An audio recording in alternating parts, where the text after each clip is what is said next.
Hey guys, Matt from Soundrolling.com, and I wanted to share a little bit about cancellation policies and why you should kind of have one in place, especially when you're working with corporate clients, even short films, because obviously the nature of freelance is that you are selling your time. You're selling your time and your services.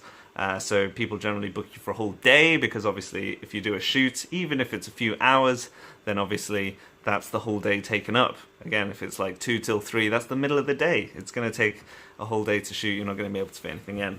And obviously if those shoots cancel, it's important that you still get some compensation for your time that you've essentially booked off, even though you're not doing any work that day. Had this experience this week. They actually cancelled twice, and so I got my day rate for both of those days. And it's a fair trade. I mean, they book me in, they say it's going to happen, and it's a very last-minute cancellation. Now, again, the time up until they cancel, obviously these were both the night before. So obviously there's nothing I can do.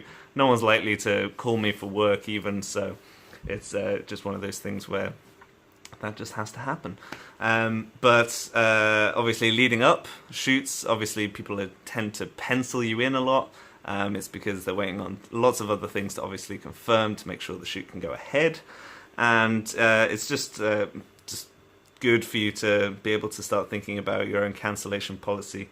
And you can even put that in an email, put it in your email footer, some people do, for just all the general terms and conditions of their working environment.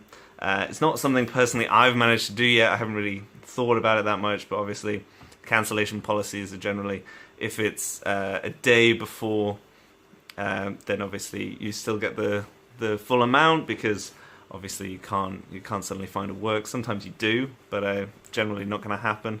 And even a couple of days before, it can get pretty sketchy depending on how you're set up and how you want to treat it. So just thought I'd share that fact with you. Get in the comments below with your own experiences. Do you have your own cancellation policy, and how do you generally deal with that? It's obviously going to be trickier on lower independent short films. Maybe they just rearrange and that's just part of the deal.